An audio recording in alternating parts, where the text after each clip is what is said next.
شیاطین اور اجنہ اور شرور شر پسند انسانوں کی تمام حرکتوں سے محفوظ رہے گا۔ کتنا اچھا نسخہ ہے، تعویذ بنوانے سے چھٹی پا جاؤ گے۔ ایک طبقہ ہے جو تعویذ بنوا رہا ہے دن رات، ہر مسئلے کا حل تعویذ میں۔ کان میں پھوڑا نکلا ہے وہ تعویذ بنوا لو۔ کاروبار نہیں چل رہا، مسجد سے تعلق نہیں، کاروبار کے لیے مولوی تعویذ بنا رہا، ویسے الو کے ڈھکن مولوی پیدا ہو گئے۔ ان کو حیا نہیں آتی ہے، امت کے عقائد کو کہاں سے کہاں لے جا کے پہنچا دیا۔ ہر مسئلے کا حل تعویذ میں تلاش کیا جا رہا ہے۔ کیا غیرت کی بات ہے، نبی کچھ کہہ رہے ہیں، ہر مسئلے کا حل اللہ کی عبادت نماز میں ہے۔ ہم جیسا مولوی کہتا ہے ہر مسئلے کا حل تعویذات میں ہے، آؤ 551 روپیہ لے کر کے سارے مسئلے حل۔ وہ بھی کیا کرے؟ ارے جب بے وقوفوں کے پیسہ بڑھے گا تو عقل مند کہیں مزدوری کریں گے؟ سینٹ کی مل رہی ہے کاغذ چلانے میں، اس میں کیا قلم چلانے میں؟ بالکل بولٹ ڈھیلا ہے، بھاگے چلے جا رہے ہیں۔ عجیب بات ہے، کتنی غیرت کی بات ہے، ذرہ برابر آدمی عقل نہیں لڑاتا ہے۔ اگر خدا نخواستہ کوئی بیماری آ جائے جسم کے اندر تو آدمی بہت تحقیق کرتا ہے، بھائی ڈاکٹر بتاؤ اس کی ڈگری کیا ہے، MBBS ہے، MD ہے، DM ہے۔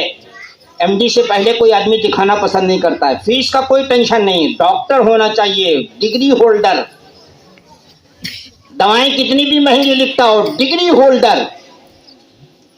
اور جب امام رکھنا ہوگا بالکل اس کے اپوزٹ، کوئی اس کا لحاظ نہیں کرتا ہے، جیسے امام ویسے مقتدی۔ میں تو کہتا ہوں باقاعدہ امام کے تعین کے لیے پیپر میں گزٹ ہونا چاہیے، پیپر میں گزٹ ہونا چاہیے۔ یہ فقہا کا مسئلہ ہے، میں اپنی طرف سے ایک لفظ نہیں کہتا ہوں، الفاظ کچھ بھی ہوں، انداز کچھ بھی ہوں، میری کبھی بھی کسی بات کی اگر آپ کو ثبوت چاہیے تو انشاءاللہ میں کتابوں سے ضرور دوں گا۔ باقاعدہ طور کے اوپر حق یہ ہے پیپر میں گزٹ ہو کر کے تاریخ کا تعین ہو، باقاعدہ قراء حضرات کا اجتماع ہو، پھر اس میں باقاعدہ انٹرویو ہو کر کے اسے پاس کر کے تب امامت کے لیے رکھا جانا چاہیے۔ جیسے کیسے بس داڑھی ہے، لمبا کرتا ہے، کوئی تحقیق نہیں، کس مدرسے سے فارغ ہیں، کہاں سے فارغ ہیں، کیسے ہیں۔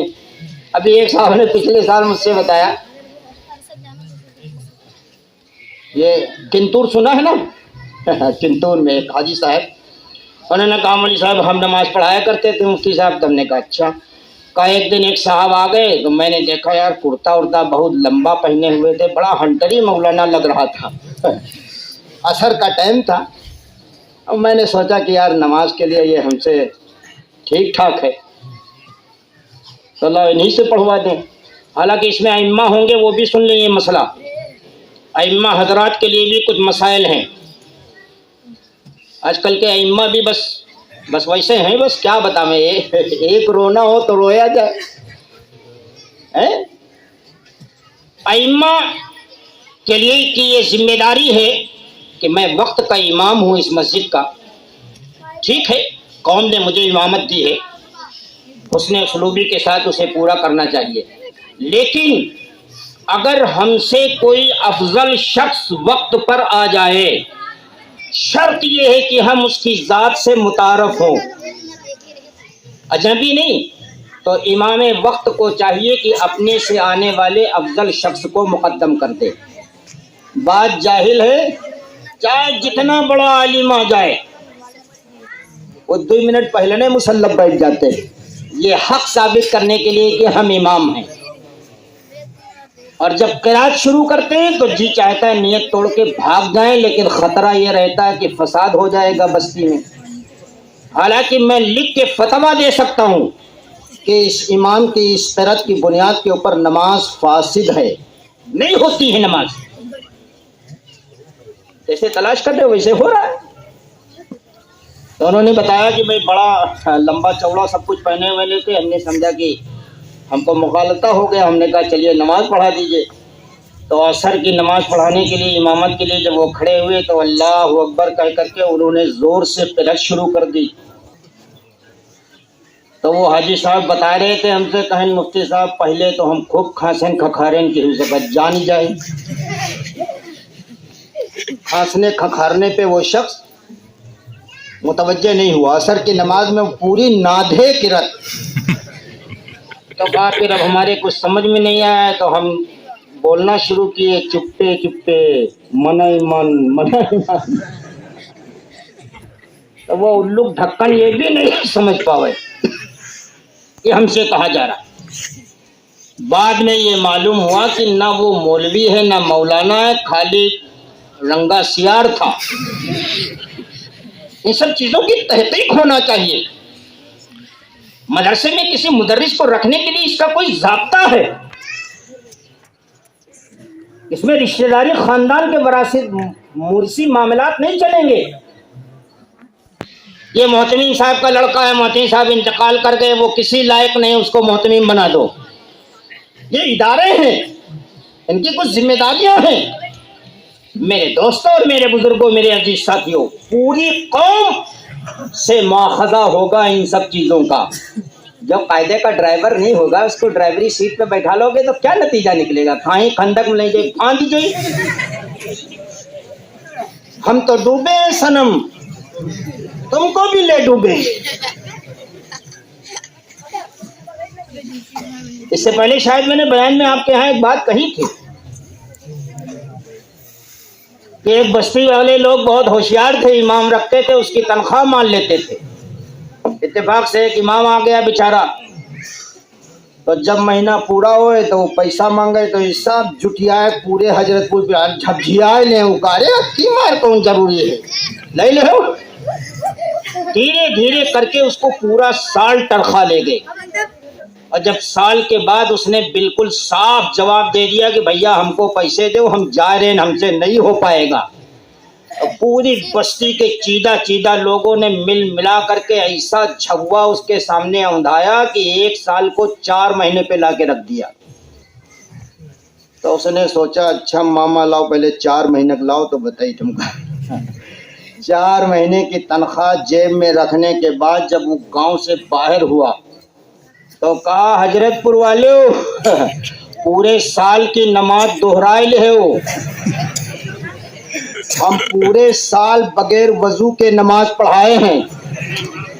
ہم جانتے تھے کہ تم لوگ آخر میں دغا کرو گے, تو اس وجہ سے ہم نے پہلے ہی سے مزاج بنا لیا تھا کہ پیسہ تم دے ہو نا تو سردن میں وضو کرے کو.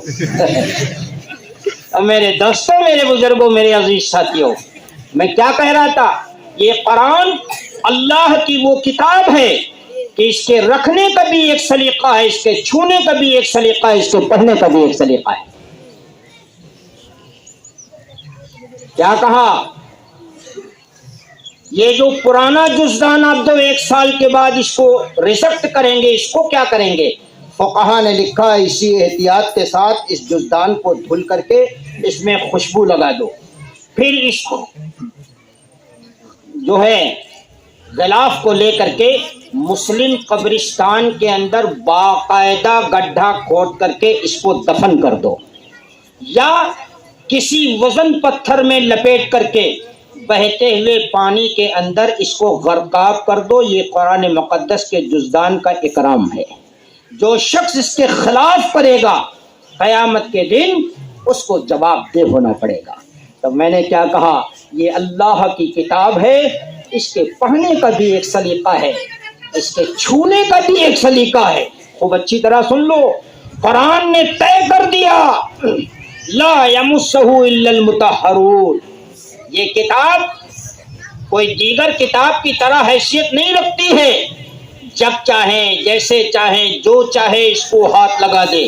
فرمایا اگر قرآن کے نسخے کو ہاتھ لگانے کا ارادہ ہے تو پہلے وضو کرنا پڑے گا, پہلے وضو کرنا پڑے گا, اس کے بعد قرآن کو چھونا چاہیے. ہر امت کے فرد کے لیے ضروری ہے کم سے کم روزانہ قرآن کے ایک پارے کی تلاوت کرنا چاہیے. وقت کا تعین آپ کریں. ایک بات میں اور عرض کر دوں جو فقہا نے لکھا ہے، امت کے اندر ایک بڑا طبقہ ہے جو بالکل جاہل ہے، پڑھا لکھا نہیں ہے. وہ طبقہ کبھی قرآن کو ہاتھ نہیں لگاتا، اس کے دل میں یہ بات ہے کہ ہم جاہل ہیں. حالانکہ جاہل کو بھی قرآن پڑھنا چاہیے. نئی بات ہے، اس کو محفوظ کر لو. جو لوگ جاہل ہیں ان کو بھی قرآن کی تلاوت کرنا چاہیے. میں وعدہ کرتا ہوں احادیث کی روشنی میں اس جاہل کو ثواب سے محروم نہیں کیا جائے گا. کیسے تلاوت کریں گے؟ پورے اکرام کے ساتھ وضو کریں. اور سن لو، جب قرآن کے پڑھنے کا ارادہ ہو، یہ پوری امت کے ہر فرد کا نسخہ ہے. علماء کو اس میں بطور خاص مبالغہ کرنا چاہیے. جو ائمہ مساجد ہیں یا مدرسین ہیں مدارس کے، ان کو امت کے سامنے یہ نمونے بطور خاص پیش کرنا چاہیے. قرآن پڑھنے کے لیے جب وضو کریں تو مسواک میں مبالغہ کرنا چاہیے. ایک تو مسواک کرتے ہیں، مسواک میں مبالغہ کرنا چاہیے. اپنے استاذوں سے پوچھ لینا مبالغہ کس کو کہتے ہیں. اور باقاعدہ وضو لگا کر کے، خوشبو لگا کر کے، اگر کوئی بطور خاص آپ کو اذیت نہ ہو تو اس کے اکرام میں فقہا نے لکھا ہے کہ لبوں کے اوپر بھی خوشبو کو لگا لینا چاہیے. اللہ کا کلام پڑھنے جا رہے ہیں.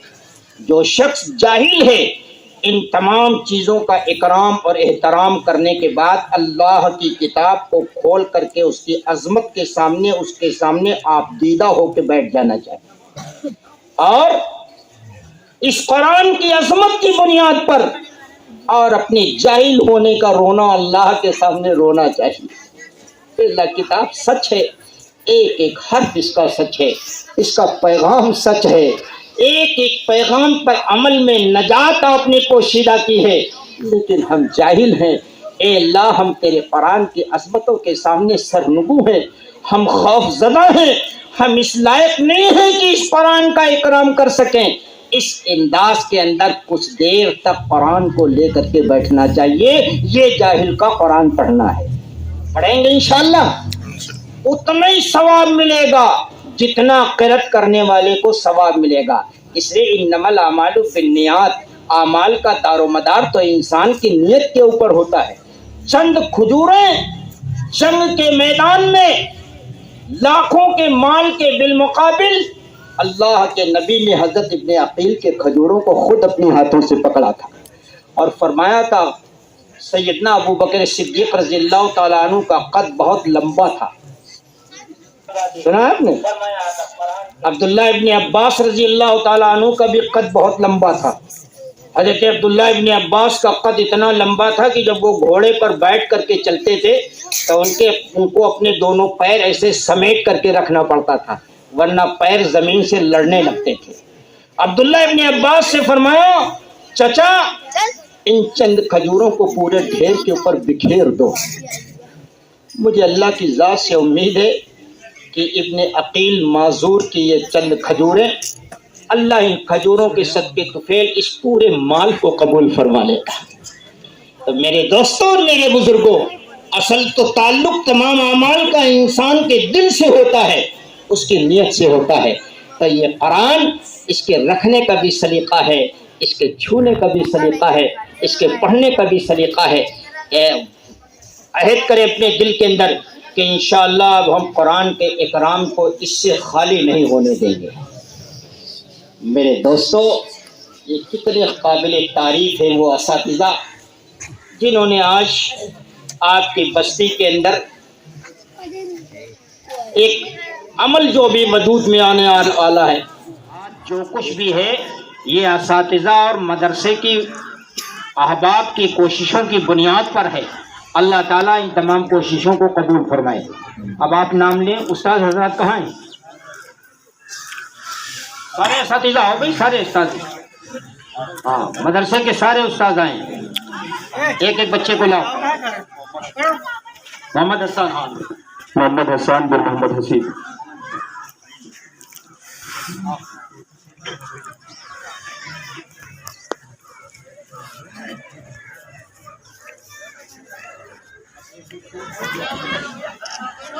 بھیا کھڑے نہ ہو پیچھے دیکھ رہے ہیں دیکھنے دو کھڑے نہ ہو سب لوگ بیٹھ کے دیکھو. بھائی صاحب پیچھے دیکھ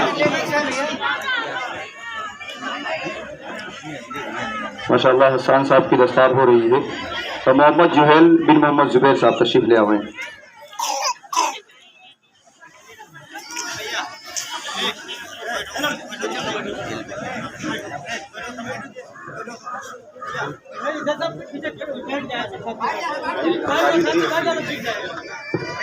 بیٹھ کے دیکھیں میں بیٹھ کے.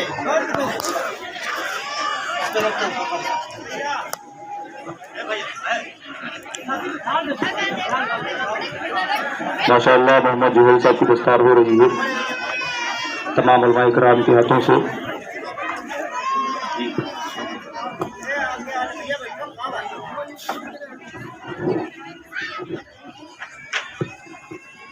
تو محمد ریحان بن محمد صغیر صاحب تشریف لے آئے ہیں.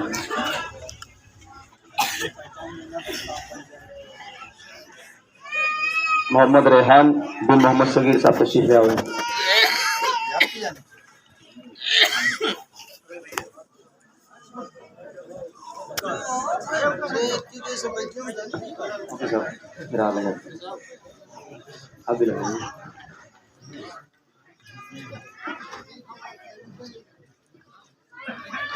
ماشاء اللہ.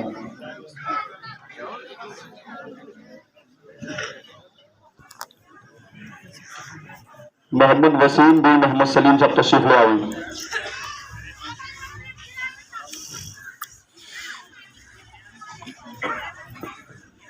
محمد وسیم بن محمد سلیم صاحب.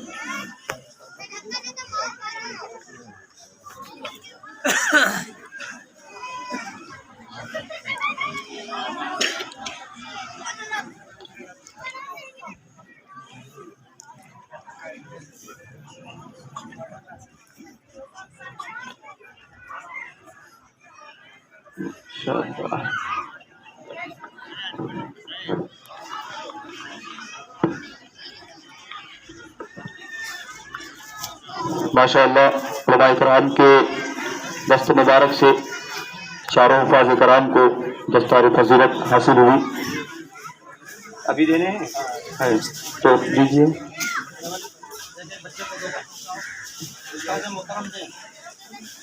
حافظ محمد ظفر صاحب. اچھا یہ بچوں کے لیے کپڑے آئے ہیں تو محمد سلیم خان صاحب, مولوی محمد نفیس صاحب, حافظ احمد حسین صاحب, محمد سرتاج صاحب بلند شہر, یہ تمام رفقا کی جانب سے بچوں کے لیے کپڑوں کا انتظام کیا گیا ہے. ماشاء اللہ سبھی حضرات کو دیا جا رہا ہے. جی حافظ محمد جاوید صاحب بھی لے کر کے آئے ہیں. اچھا استاذوں کے لیے کپڑے بھی ہیں اور استاذوں کے لیے مٹھائی بھی ہے. چاروں لوگ لائے ماشاء اللہ. چاروں لوگوں نے استاذ محترم کے لیے انتظامات کیے ہیں. کوئی مسٹیک کوئی بات نہیں, ہاں صحیح ہو جائے گا بعد میں, بس دعا کروائیے.